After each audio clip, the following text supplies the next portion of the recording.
Hey guys, how are you? I wanted to film this video for so long, so sorry for making you guys wait, but I'm gonna start filming my Colombia journey and how it went, the anesthesia, the procedures I had, and so forth. It'll probably be in a few videos just because it's a lot. So we'll start with how I got there, how I got picked up, and so forth. So I left from Miami and got to Colombia. And when I got to Colombia, I went with a girlfriend, and she's Colombian, so she spoke Spanish, so it really helped me. So thank you, my surgery sister. I owe you my life, literally. And so I went with her because I don't speak Spanish. I speak maybe 100 words, and that's it. And you needed those 100 words, and you probably need 10,000 words, I would assume, because the language barrier is hard. Let's start there. So we get to the airport, everything's great. Oh, our flight was amazing. It was my birthday, so the flight attendants came over and they're like, you want wine? What do you want? It's your birthday. I'm like, I never knew that they would know my birthday or something. So that was really cool. So the trip started off really great, and we got to the airport. Our bags were the first ones that came off, and we're like, this is going to perfect. We walk out, there's a sign for our name. And it was just like, okay, I felt like immediately I felt safe because I was just like so weary for so many weeks and forever of like, what am I doing with my life? You know, I'm going to a different country. So when we got into the car, it was like a 30-minute ride to go to the recovery house. We get to the recovery house and everything's nice, set up for us. And then we spend the night that night.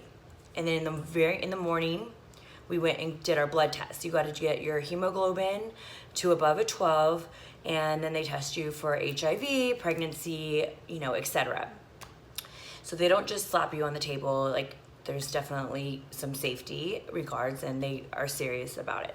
So our test came back normal, and then the doctor came over that day after our blood test, and we told him exactly what we wanted. Like, you emailed the doctor and you kind of give him pictures, but he can't really assess you until he sees you. So when people ask me about the price all the time, I'm like, I don't know, because he said, you can't really truly know until he's telling you what you need and this and that, and they tell you what you need. It's not like America where they're like, oh no, whatever. They're like, oh, okay, you should do this, you should do that, whatever. So when he gives you original quote, just know that that's kind of like a base price. It could go up from there, which mine did. It went up maybe 900, I think, more. So just to give you an idea, it might go up 1,000, 2,000, whatever you do extra. So I did, because at first I wanted a full lift. I shouldn't touch my boobs, sorry. At first I wanted a full lift with new implants. My implants were 12 years old. I really needed new ones. They were just saggy and crazy. So he told me, in my mind, I thought they were saggy and crazy, but he's like, no, you only need like a donut lift, like a nipple lift, and then put in a smaller implant and then take the skin around and like kind of cinch it up, and that will give you enough of a lift. And I told him I wanted them close together, so he planned to stitch them apart and closer right here, and then I wanted to do a mini tummy tuck. Here you go, there's a scar. A mini tummy tuck and a BBL. I really didn't need the BBL. I had butt implants and I took them out, and then my butt's always been big, but I just wanted that top area where the implants was like filled in. So like, I gotta show you. So now it's perfect little booty. I'm really happy with my results, as you can see. And it's only gonna get better because right now I'm at 8 weeks on Thursday, and today's Tuesday. So yeah, I mean, I'm looking great for 8 weeks. I'm really happy with it. And if you see any swelling in my face, that's because I did threads today. I did Botox in Colombia.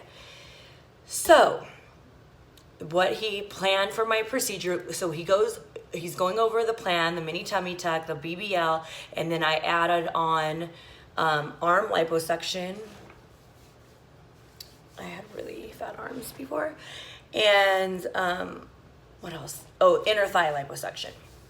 So now I'm doing my arms, my boobs, my mini tummy tuck, liposuction with BBL, and inner thigh lipo. So a lot.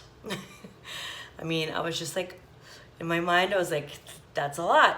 you know, but I wanted it all done then because I didn't want to come back to Colombia and pay for another recovery house. And then for the recovery house, it is $85 a day. That's what I paid. The rates always do change. It's just like a hotel. So that's what I paid. People there were paying more, people were paying less. So, I mean, really try to figure out, you know, the best price on that. And what that includes is obviously your lodging. There's 24-hour nurses that help you, which you need the help. And that comes with a massage every day and 5 hyperbaric chamber treatments. So the next morning after the consultation is my surgery at 5 a.m.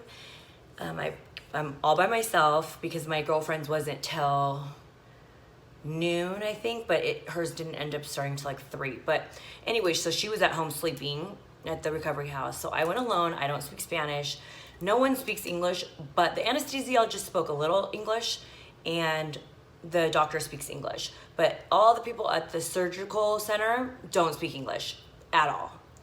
So just keep that one in mind. But the surgery center itself is so beautiful. Like it's right next to like all these beautiful shops, and Cali Colombia is actually very nice. Well, the part I was in, it was very nice, and I felt very safe the whole time. So I go to the surgery, 5 a.m. The doctor's not there yet. It's just the surgical staff's, you know, starting to prep me, you know, doing the IVs and whatnot. And I'm signing all the papers. It's like, some of it was in English and I can't really remember, but I do know I signed a lot of papers. It's just, you always sign a lot of papers when you're going to get surgery because you're basically sending your life away, which is very scary, but I really wanted these procedures. And the way that they do anesthesia in Colombia is it is not general anesthesia.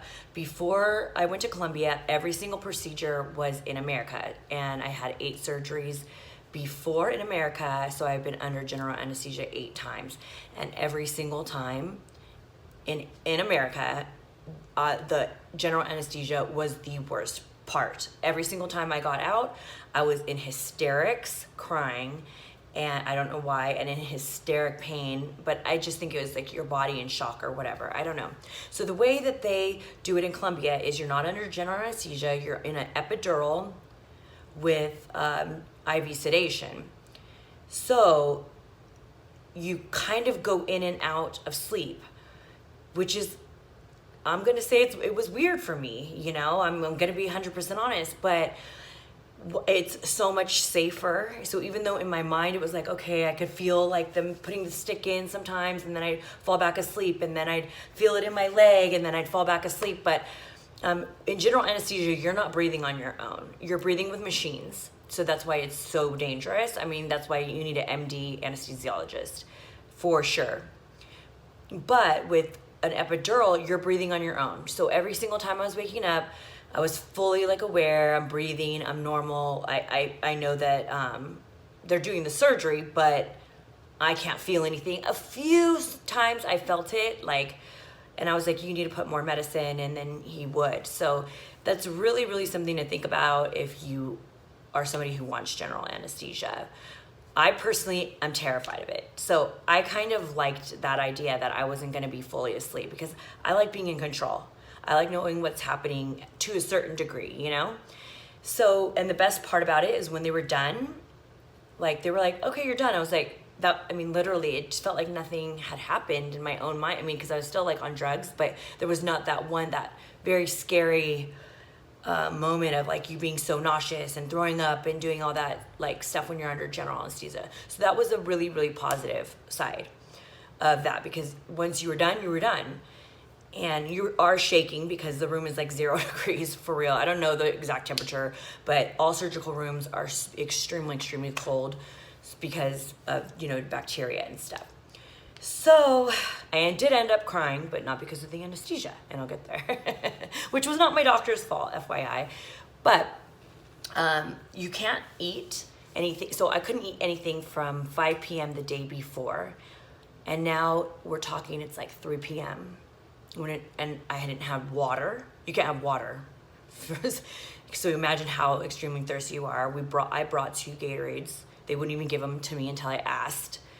And then I was like, I'm really, really hungry. I mean, you're just going through so many emotions. They wouldn't, and they didn't understand what I was saying. And I was like, can you have the driver come pick me up? It took the driver like 2 hours to pick me up. I'm sure he had other things to do, but I just, you know, at that point, that was my first like breakdown, and you like are gonna break down. That is part of it. Surgery is just very emotional, like, and recovery. So I did start crying, and then everyone felt bad, and then I felt bad that it was just like an awkward situation. But I think it was just a combination of, you know, the medicine and whatnot. But so the driver finally came. I went back to that recovery house, and they fed me and all that. And I took like a little Snapchat from then when I was like, you know, kind of out of it. But yeah, so I'm going to leave that off here because it's getting a lot of time. And then we're going to, on the next video, I'll start with the recovery house portion, which is an experience. So thank you for now. Thank you for your patience, and I'll get the second video very quickly. Bye.